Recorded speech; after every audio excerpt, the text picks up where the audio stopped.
an introduction to reparations, a general overview of reparations according to our campaign, what's referred to as the ISMA, which is the International Social Movement for African Reparations, and also within a kind of legal concept of what we refer to as international law.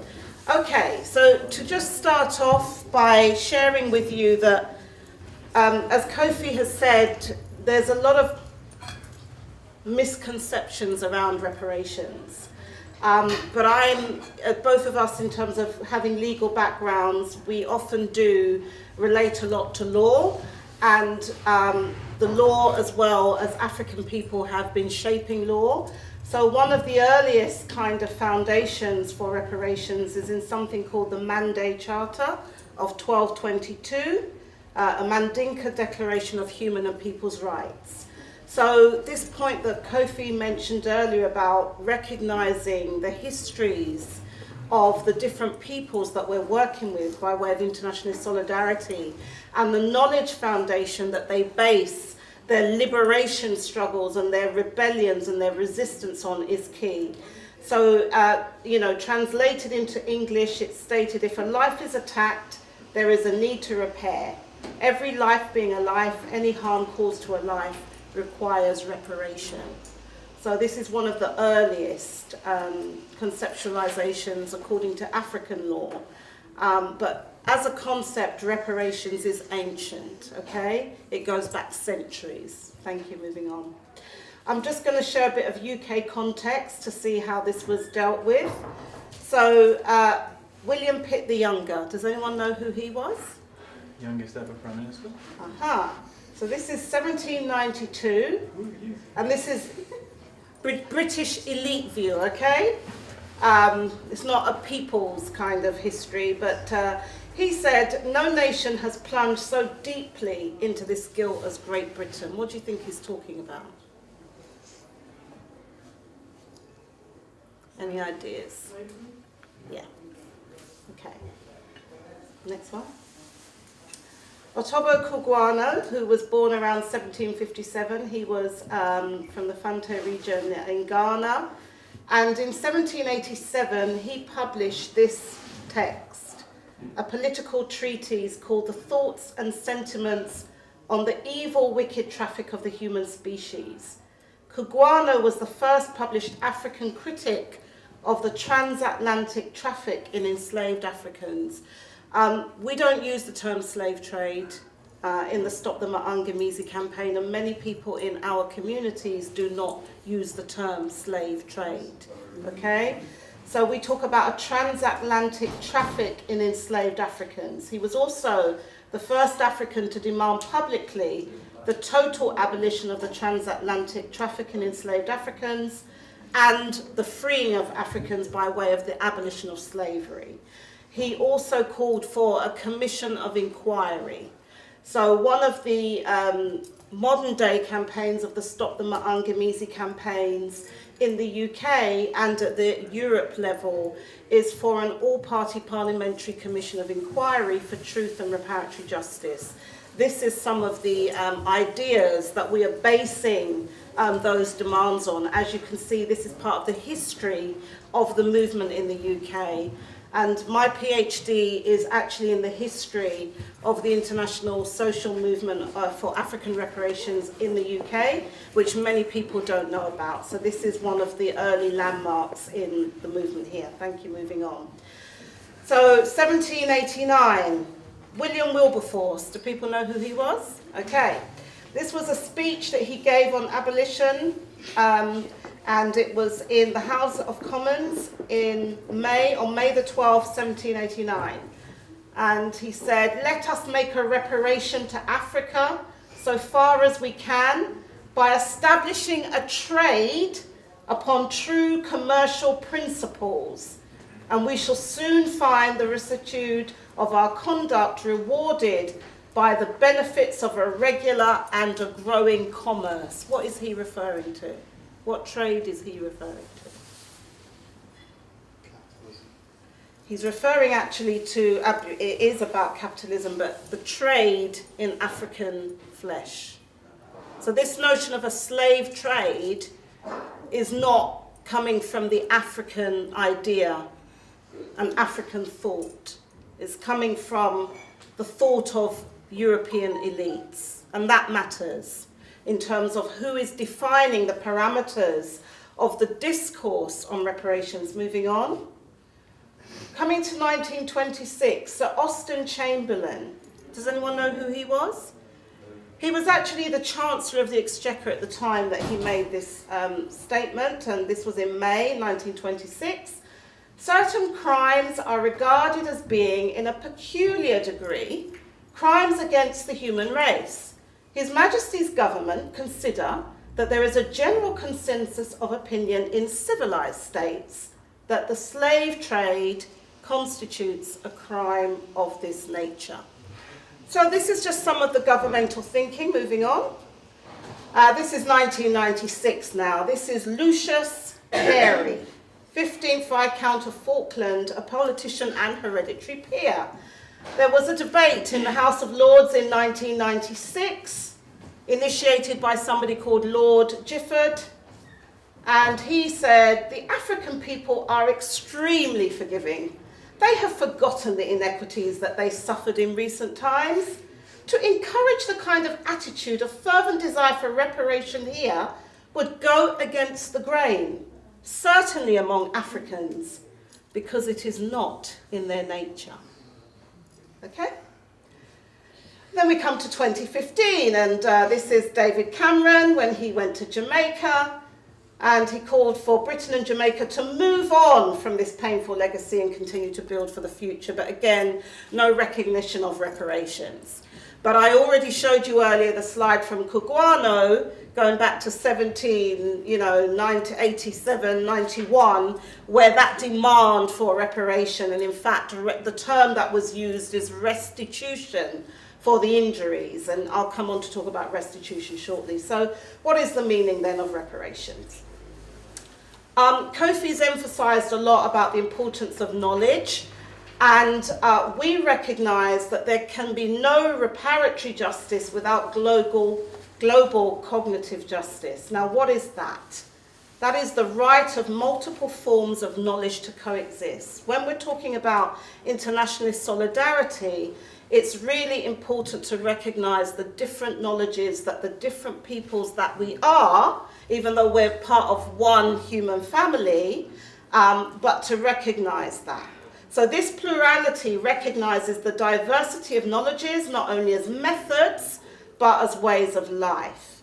And a quote from Kofi is that the repair of the knowledge is about doing justice to every form of knowledge that exists. And knowledge does not only exist in its European form. So we talk about reparations holistically, and that includes repairing the narratives of our histories and herstories, but also the knowledges that we're utilizing. Okay, moving on. And I'm going again now to African knowledge frameworks, and this is something called the Hosea, which is a sacred text of African people, emanating from ancient Egypt, which we refer to as Kemet. And in it we find a concept of restoration, which is healing and repairing the world that is appropriate in discussing reparations. And the verb is serouj ta. It's part of a phrase meaning to repair and heal the world, making it more beautiful and more beneficial than it was before. Okay? So in other people's conceptualizations, I know amongst Jewish people, they talk about Tikkun Olam. It's a similar concept, Tikkun Olam, okay? So Africans, that's the point about recognizing different knowledge foundations. So in Serouj Ta, we explain that in terms of these 6 principles. This is an ancient conceptualization according to African philosophical concepts on reparations. To raise up that which is in ruins, to repair that which is damaged, to rejoin that which is severed. Now, there's been a lot of discussion, and I know Gail mentions it quite a lot about our, reconnecting, remembering our family. Yeah, that's really important within XR. I've heard, several people refer to that. To replenish that which is depleted. If we're thinking about our earth, our Mother Earth, and how we relate to the earth, these conceptualizations were there, already envisioned by African people, okay? To strengthen that which is weakened, to set right that which is wrong, and to make flourish that which is insecure and undeveloped. Thank you, moving on. So these are two images now from the Reparations March that we have on the 1st of August, which we refer to as Mosiah, because it is about renaming months from August, in terms of Augustus, but looking at African leaders and people who we commemorate in that month. And one such leader is somebody called Marcus Mosiah Garvey. So these two images are from the preparations from the march. We do banner workshops and stuff like that, and you've got the two children here. Reparations is internal and external repair. And then here's a placard, Repair Nation is reparations. Repair of our nation. So these are African ideas around what is the meaning of reparations. So internal repair means what we as Africans have to do to repair ourselves and restore ourselves. An essential part of a repair process is transformation, and the notion that nobody can really emancipate the oppressed apart from themselves. And that includes all oppressed groupings. It has to be driven by their own mandate, their own notions of who they are and who they project themselves to be. So the internal is what we owe itself, what we owe each other. But the external, you can say, is what is owed to us by others outside of our specific communities. Moving on. And we utilize two main definitions in the movement, in the International Social Movement for African Reparations. And that ISMA, as the acronym, is part of an internationalist movement, and that's why in talking about internationalist solidarity is key, because in our formulations from a social movement perspective, the African Reparations Movement is the ISMA, the International Social Movement for African Reparations, but that sits in a wider movement which includes everybody else who's got reparations struggles, yeah? Aboriginal peoples, indigenous peoples of the Americas, Dalits, peoples from Asia, including actually peoples from Europe. There are reparation struggles which, when you go into your own history, a lot of the struggles around reclamation of land and commoning of lands and resources, we recognize as repair, efforts to repair some of the disrepair that Kofi has spoken about. So we use, go back to the other slide, two main frameworks or definitions, okay? One we refer to as a conceptual framework, which is Professor Chinwezu. And there's a long definition, but in essence, he says that reparations is about self-made repairs, mental repairs, psychological, cultural, organizational, institutional, social, economic, political, educational, family, because we've got disrepair in our families, relationship repairs, repairs in our self and group understanding and status, repairs to our sense of dignity, value and worth, and repairs to our reputation. That's Chinwezu. And we, within the Stop the Maangamizi campaign, many of us are part of something called PARCOE, the Pan-Afrikan Reparations Coalition in Europe. And in our flyer, which we've got a few at the end, it's got the full definition. Moving on. Reparations must also entail restoring indigenous African knowledge systems of language. Kofi spoke a lot about language. Spirituality and philosophy. Music. Art and symbolism, and science and technology. Moving on. So now I'm going to give you the operational framework on reparations, which is according to what is referred to as international law, okay? So there's this document, Basic Principles and Guidelines on the Right to a Remedy and Reparation for Victims of Gross Violations of International Humanitarian and actually Human Rights Law. And this was codified in 2005. And it affirms that victims, and when I use the term victim, it's not in that kind of subjugated, denigrating way that we might use it in popular kind of discourse. But in law, to be a victim means that you are recognized as being wronged and having had something done to you. So it's a useful way to identify groups, individuals and people that need a remedy in law, okay? Equal and effective access to justice. Reparation must be adequate and prompt and proportional to the harm suffered. Okay, moving on.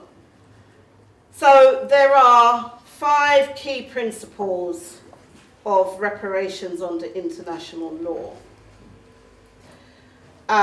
They are restitution, and that basically means to put a people or a group back in the position they would have been but for enslavement, colonialism, neo-colonialism, genocide, racism, you know, everything that's happened to them.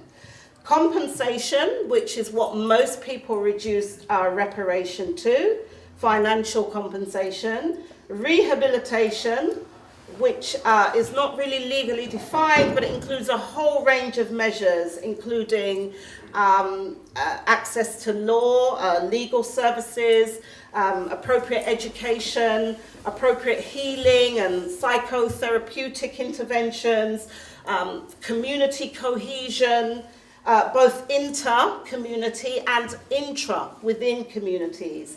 Then there's something called satisfaction, which are all the measures that need to be put in place to feel satisfied that there has been a level or some degree of repair. And finally, guarantees of non-repetition, which is how do we ensure that what has happened to a particular group of people never happens again. So I've already kind of explained restitution, but one of the people who is recognized as being an expert, you know, in restitution, Elazar Balkan, he wrote a book called The Guilt of Nations, and he tells us that it's meant to restore the victim to the original situation before the violations were committed. So for us as African people, that would be, what would Africa have been if we had never been kidnapped out of Africa? What would the world have been if that crime, which was a foundational crime in terms of the development of modern capitalism and also the exploitation and dispossession of indigenous peoples in Abya Yala, or the so-called America, and, you know, racialization, the beginnings of it, okay? And it includes the entire spectrum of attempts to rectify historical injustices that have contemporary legacies and manifestations. Moving on. Now, restitution, which is about restoring us to the original situation, can include a restoration of liberty, a restoration of our rights and recognition that we have rights, because one of the things that enslavement did was reduce African people or African humanity to being less than, or 3/5 of a human. And that was actually codified in the US Constitution. And it has been developed in different constitutions and legal arenas in the Caribbean and everywhere where African people are on the planet, actually. It includes restoration of identity, family life, citizenship, and in some cases a return to one's place where they originally came from, restoration of employment, a return of property. So all those Benin bronzes and cultural, sacred, hallowed cultural property in museums across Europe that belong to African people, that would include a return of that. But repatriation is a key demand of many African groupings, which was about our right to go back to Africa, our right to belong to our motherland again, to have citizenship. And there's been various movements from the time we were kidnapped off the shores of Africa in the 1400s to now. There's been various movements in the early 20th century, the development of Rastafari have been, or Rastas have been a key advocate of these measures of repatriation. Moving on.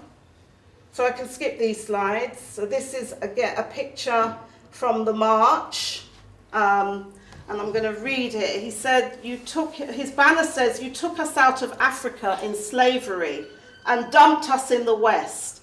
Send us back home. We have been waiting to return since the 1st of August 1834. We will not give away a continent for an island." And that includes the islands of the Caribbean, where many of us were trafficked to and kidnapped to, or the island of the British Isles, the islands of the British Isles, where many of us also have citizenship and reside. Moving on. I can skip this slide.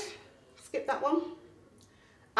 Now, as much as we talk about repatriation, I also want to introduce the term rematriation, which actually precedes a physical return. Now, this is an indigenous concept, and it refers to restoring a living material culture to its rightful place on Mother Earth, restoring a people to a spiritual way of life in sacred relationship with their ancestral lands, reclaiming ancestral remains, territory, spirituality, culture, knowledge and resources. So many of us refer to rematriation, not repatriation, because actually patria is coming from German thinking about what's called Westphalian models of statehood and a notion of a fatherland. Many indigenous peoples, including African peoples, we talk about our motherlands, Mother Earth. You know, that is the connection that we have, not to a fatherland. And it does make a difference because a lot of the disconnection that all of us as members of the human family have is because of the loss of this. And actually our need to return to forms of rematriation, all of us. Okay, moving on. And rematriation is linked to regenerating what some of our leaders refer to as the African personality. And this is somebody called Osagyefo Kwame Nkrumah, who was the first president of independent Ghana in 1957, Pan-Afrikanist, and one of those heroes that we commemorate in African Liberation Awareness Month and African Liberation Day, which is today. Now, the African personality refers to manifestations of the cultural uniqueness among Africans as reflected in our behaviours, our social norms, our customs, our values, our beliefs, our religious and spiritual zeal, attitudes, explanations of the cosmos and the supernatural, the social and political systems historically and in contemporary times. Moving on. Okay, can skip this one. Now, for us in PARCOE, compensation, we say that receiving the financial component of reparations will be meaningful only if it serves the holistic purpose and strengthens the integral whole of our self-repair process. So the key aspect of the repair is self-repair, okay?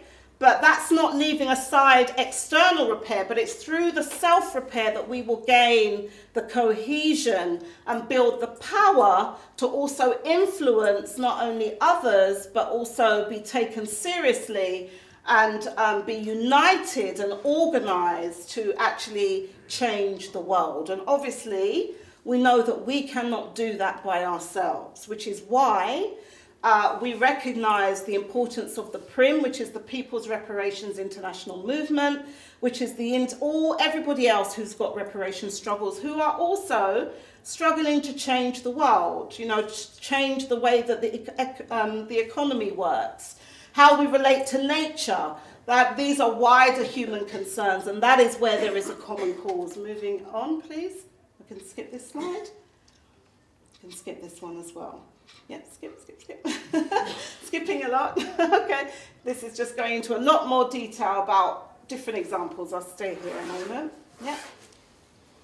This is a scholar from America, and he argues, this is somebody called Dr. Christian Sunkist, and he talks about the importance of preserving a subversive dialogue on reparations. He argues that deconstructing privilege is the only way to avoid the perpetuation of social inequality in black communities.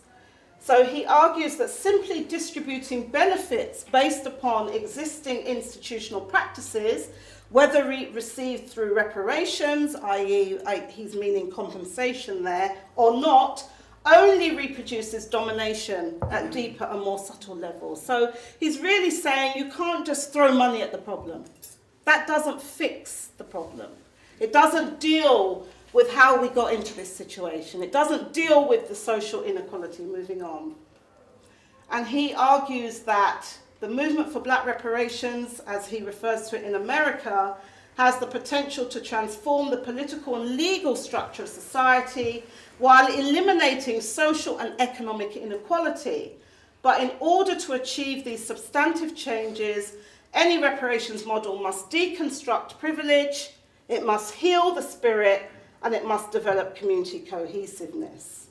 And he refers to something that some of our black legal scholars, in particular somebody called Dr. Patricia Williams, who is a critical legal scholar, talks about spirit injuries. There are some injuries which are of the spirit. It's not just about what's happened to the land and what's happening, you know, in terms of the physical structures. It's what happens to the people in terms of systems of oppression. How does that dehumanize them? Okay? Thank you. Moving on. Move on. So reparations is a process, not a paycheck. Yeah? It took centuries for the world to be like it is now, and to undo it, it has also taken that time. And reparations is not something that is in the future. We argue that reparations is a process that is already in effect. Yeah? All the times that people have resisted systems of, that's been part of the repair. All those efforts to kind of eliminate oppressive systems that perpetuate privilege and inequality, even within societies, they are part of repair processes. Moving on. So why is there a need for repair? I'm going to spend the last 5 minutes on this in terms of where we're at now, that locates the Stop the Maangamizi campaign. We refer to enslavement as a continuum, and that is recognised in 3 phases. So the transatlantic, what we call chattelization era, which is chattel enslavement of African people, that went from, say, around the 1440s to 1865 and thereabout, okay?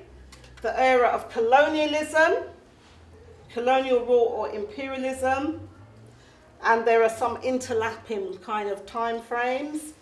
But one of the key landmarks here is we take his 1884, 1885, which was the Berlin Congress, and the carving up of Africa into these domains of Europe that is still impacting on us today. So many of the countries and even the identities that African people carry, they're colonial identities. They haven't come from us, or they haven't respected indigenous African polities and ethnicities and nationalities. And then the era of neo-colonialism, referred by Dr. Kwame Nkrumah in his book, Neo-Colonialism, The Last Stage of Imperialism, as the worst form of imperialism. And this is the phase that we're in now.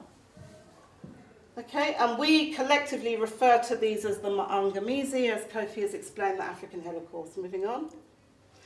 Now, we recognise there's something called Cobra, which is a national coalition of blacks for reparations in America.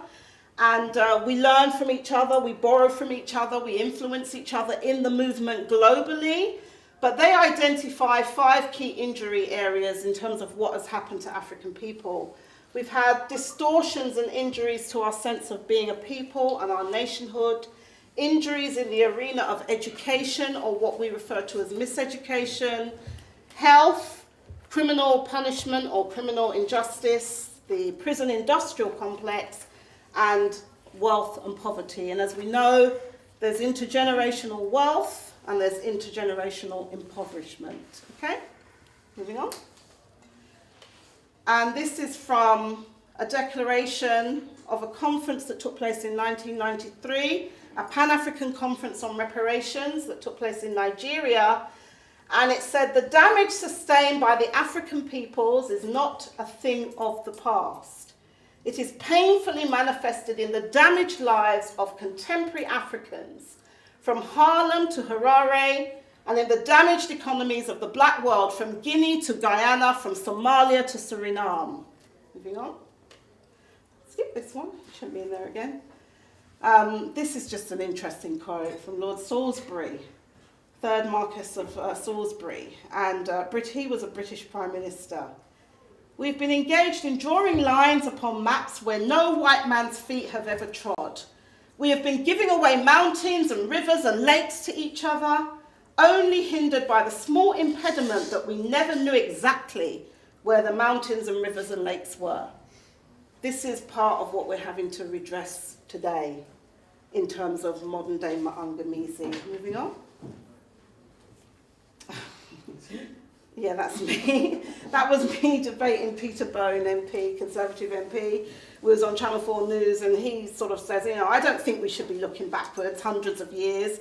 We should be looking at the problems we have now. Let's face it, slavery is worse today than it was 100 years ago. So I had a different view, of course, but skip that one. Okay? Kwame Nkrumah. Africa is a paradox which illustrates and highlights neocolonialism. Her earth is rich, yet the products that come from above and below the soil continue to enrich not Africans predominantly, but groups and individuals who operate to Africa's impoverishment. Moving on. Report from War on Want, 2016. Britain's new colonialism. Britain's scramble for Africa's mineral resources. 101 companies registered on the London Stock Exchange. In 37 countries in Africa south of the Sahara, control over $1 trillion dollars worth of key resources. Moving on. And they are oil. You know the damage that oil does. And extracting that. Gold, same thing. Diamonds, coal, platinum. Huge reserves of gas, copper, silver, cobalt, bauxite, and other minerals. So these are not being controlled by Africans. So when we're thinking about the Ecocide, which is part of our campaign, we charge genocide, we charge Ecocide, we have to recognize the contemporary manifestations of the Maangamizi and who is responsible. We cannot ignore this, because when we look at underdevelopment in Africa, when we look at the refugees, even the climate refugees, when we look at the impoverishment and why people are literally killing themselves to cross the Sahara and end up, many of them dead in the Mediterranean, to come where? What are they coming for? Then we have to recognize this. This is not about hundreds of years ago. This report was just done by NGO here. Okay, moving on. And this is a map. This is Mark Curtis, who authored the report. He's no longer the director of War on Want.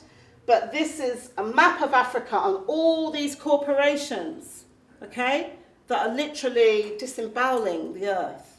So and what are the global impacts of what's happening in Africa? It's huge. Moving on. Then there was another report, Honest Accounts, by a number of NGOs. There were 2 versions in 2014 and 2017. It recognised that Africa is losing $192 billion every year to the rest of the world, almost 6.5 times the amount of so-called aid that is given back to the continent. So this shows you it's actually 41, and these are really conservative figures. They can't actually know the true amount.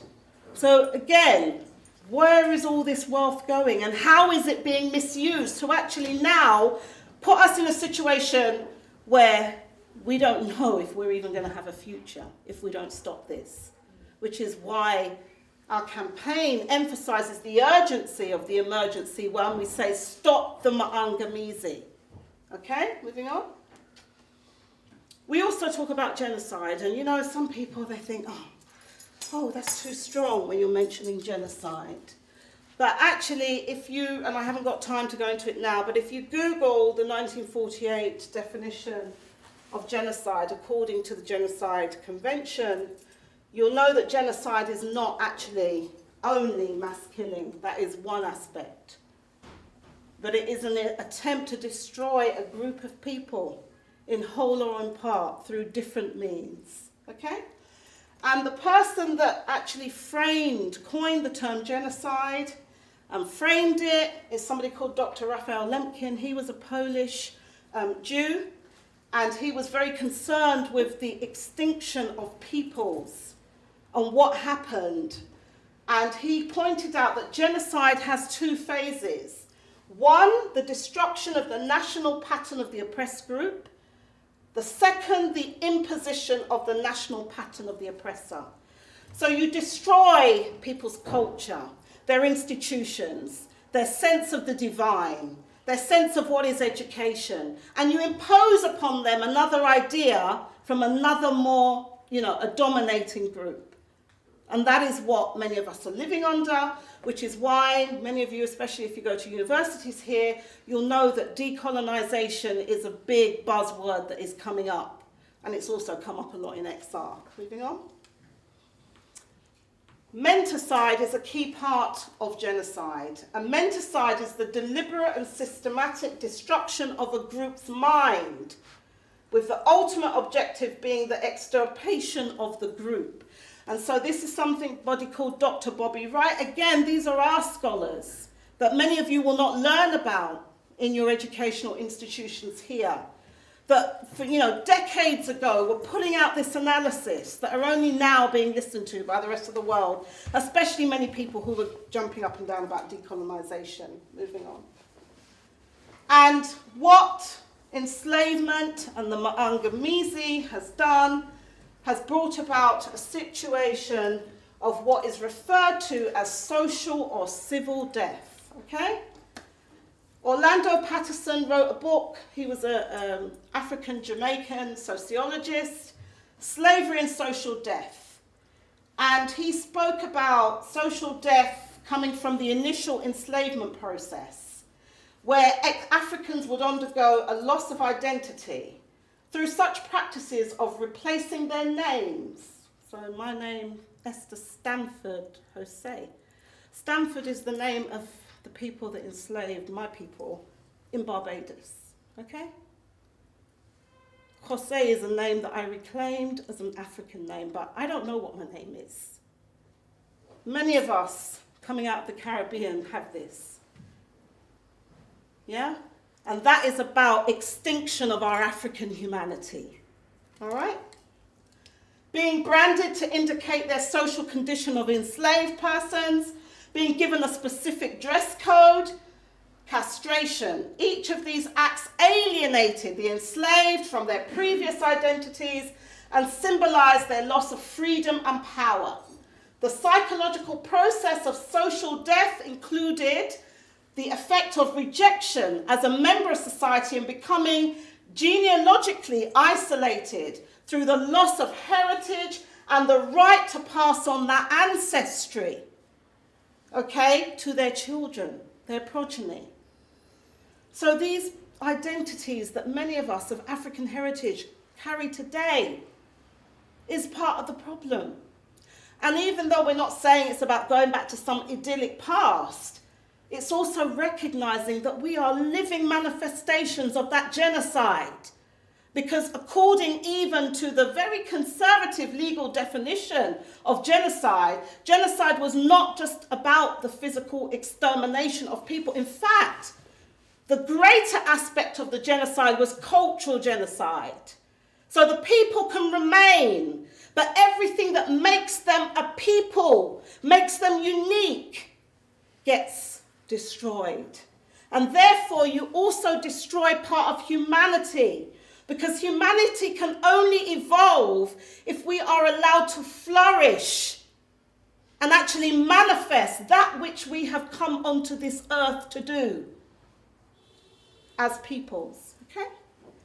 Now, the term civil death is actually used in the arena of the United Nations, and it means that you do not exist as a human being. You have no collective human rights, except those rights which are granted to you. Civil death means you are in existence, so you're physically here as a body, but you are not known politically in the state in which you reside.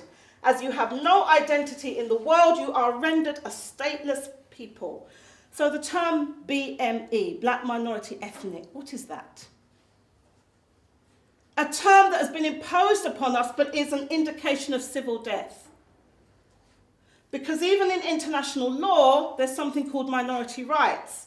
But when the term minority gets used in the UK context, they're not even respecting what minority rights are in international law, which are minority rights are kind of, a particular type of right, but you don't have the right to self-determination.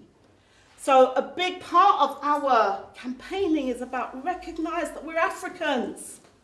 Recognize our right to exist and to call ourselves and to name ourselves and to reclaim and try and reconstruct that history, that culture, that heritage, that inheritance that is denied to some of us, that makes us human in the world. So when we see many of our community members killing each other over postcode lottery because they are alienated, they're born here but they have no stake in this society, and that is having an impact not just on our communities, it's impacting other communities. That is the nature of the disrepair. It doesn't just stay in one corner of the earth or in one group. It ultimately affects all of us. Moving on. Epistemicide, the process of dispossession or the killing of knowledge systems. Boaventura de Sousa Santos is one of the key theorists, if you like, that come up around decoloniality. Moving on. This is a really interesting image. What do we see here? White Jesus. The colonization of the image and conceptualization of the divine. This is in Ghana, a picture that we took when some of us were at a reparations conference in 2006. This is how deep it is, because if you know anything about this imagery, you will know who these people were. People that, painters just went out and took off the street. But yet has become manufactured as part of the cultural imperialism, subjugation and domination, and white superiorization and black inferiorization that impacts how we interrelate as members of the human family today. And depending on which end of the spectrum you are, i.e. how closer you are to white or how closer you are to black, does determine how you live in the world and the kind of opportunities that you will have. Moving on. Afrophobia, a term that I'm not going to spend a lot of time on. Fear of people and things African. And it has external as well as internal manifestations in that as African people, because of the systems and structures of domination, we can internalize Afrophobia as well. And that is a huge part of this legacy. Moving on. Remember this person? DNA pioneer, Africans are less intelligent than Westerners. Watson. Okay? This is what we're talking about. Pseudo-scientific racism. Moving on. Repeat.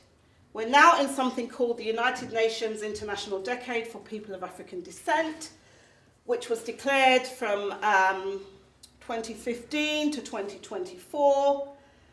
And believe it or not, the British government is refusing to honour this United Nations International Decade and the rights of people of African descent. And this was a statement from the Deputy High Commissioner for Human Rights, Flavia Pansiere.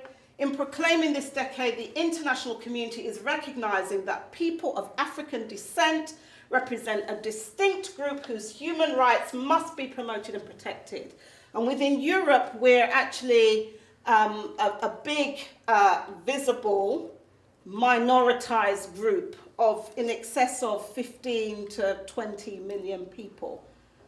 And there is a big move around recognizing what has happened to us as a group, because you can't address what's happening in schools in terms of school exclusions, you can't address gun crime and knife crime, you can't address racism in the workplace, you can't address the, the health complexes that we carry unless you recognize this history and how it is still weighing heavily upon this group that is an oppressed group within Europe that even isn't recognized properly in national ethnic monitoring. Okay, moving on. And this was Ban Ki-moon, who was the 8th Secretary General of the UN. We must remember that people of African descent are among those most affected by racism. Too often they face a denial of basic rights such as access to quality health, services and education. So all this is going on, and there's nothing that we should be doing that doesn't touch on some of these programs of action and this analysis if we're dealing with, again, African people are not just living in Africa. Because then we have to talk about the African diaspora and the bloodlines of African people that you'll find in every people on planet Earth. And that's what the diaspora recognizes, that actually who is African and who Africans will eventually be. You're talking about the planet, yeah? We're not just talking about a small group of people. Because you go to many of the places on the earth, you go to who were the original people, and you'll find that they've been tracing their ancestry and they say, oh, we're African. African Chinese. African peoples in, the Pacific, in Oceania. In the Americas, Abiyala. Okay, here we go. We can skip these. And then we come in my last 2 minutes to the Stop the Maangamizi. So this is what we're about. And these are, we have a petition that really is a consciousness-raising tool to bring greater awareness of the fact that we are experiencing genocide and ecocide as a result of this history. And it doesn't just, that kind of shade doesn't just fall on us, but in our petition, we recognize 12 key manifestations of the ecocide and genocide.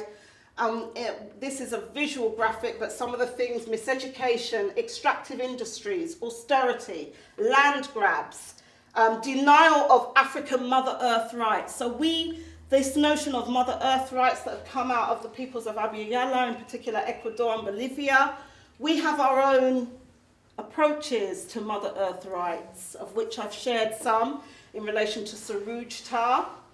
Police brutality, menticide, racist immigration policies, bioweapons of mass destruction, including HIV, AIDS and Ebola, and that's another subject. Reproductive and sexual violence, unemployment and underemployment, forced sterilisation, which is still happening, in terms of eugenics. And if you know anything about the development of eugenics, you will know that many of these universities, Cambridge, UCL, University College London, developed eugenics, mastered it, and that those ideas and that thinking proliferated across the world. Moving on. And I'm going to end, you know about Ecocide, and we do recognise Polly Higgins' work. I had the pleasure of interviewing her for a radio show I used to do on something called Voice of Africa Radio. This was, going back some years now, to just show you that these connections, even before we encountered Extinction Rebellion, they were happening. We were connecting, finding the people who were promoting some of these ideas and, having this dialogue amongst us. Okay? Moving on. And I'm going to close out on specific initiatives. Okay, this was, we can skip this slide. And in fact, no, skip some more. All right, skip. Sorry. Okay, yeah, you can. Okay, right. So, the march. I'm sure you've heard some of us talk about the African Emancipation Day Reparations March. In fact, this is a slide for the Stop the Maangamizi campaign, which is taken from this flyer, which was our flyer for last year, and it has the aims of the campaign, and these are just some of the imageries, powerful images. These are enslaved people in Libya. You'll all remember that, I'm sure. So this is not a thing of the past, okay? And this is a huge, huge demonstration and gathering, Pan-African and internationalist gathering that we have on the 1st of August every year. And that date is significant. I'll tell you why. Because on the 1st of August in 1833, the British Parliament legislated that enslavers would receive compensation, and that the enslaved who were supposed to become emancipated, which didn't happen, would not receive anything. And so in the British Parliament, there was a legislating of African inferiority and dehumanization by not recognizing the humanity of the enslaved. So when we march on the 1st of August, it is to protest against that decision back then, that it was recently discovered, it was only in 2015 was the taxes paid off in terms of the debt. We were all paying taxes in terms of the debt that was borrowed to pay out enslavers to the tune of what was 20 million pounds at the time, and depending on how you do the figures, it's 200 billion to debt, whatever. That figure is, there are lots of different calculations. But in essence, that was 40% of the national debt of the country, Britain at the time. That debt, which they borrowed from various bankers, was only paid off in 2015. So all taxpayers in Britain, in between that time and then, have been paying off a debt that was used to unjustly compensate enslavers, many of whom were absentee landlords and came and lived here in the UK. So much of the development of Britain, even in terms of the Industrial Revolution, you can't separate it from this history, okay? So we're connected, whether we want to be or not.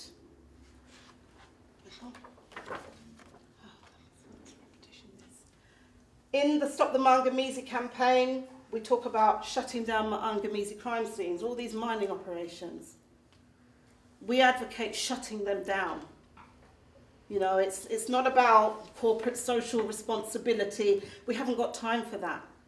Yeah? And so this is a rebellion type, a rebellious type of action that we are openly advocating. And you mentioned, I think, being involved with the Marikana, solidarity campaign. So that is an example, of how this is still in the death and the destruction. And then if you look at even those that are alive and doing this work, the health conditions that they have, and they're not taken care of. And many of these have intergenerational effects, if you know anything about epigenetics, and how we pass on traumas and memories. So it doesn't just affect the people living today. Moving on. There's some repetition here. But, so we have a Stop the Maangamizi postcard, which is one of our campaigning tools. We have a number of tools that we've developed, and this is where we encourage people to send this postcard to their MPs and go in and talk to them about the impact of the Maangamizi in their local area.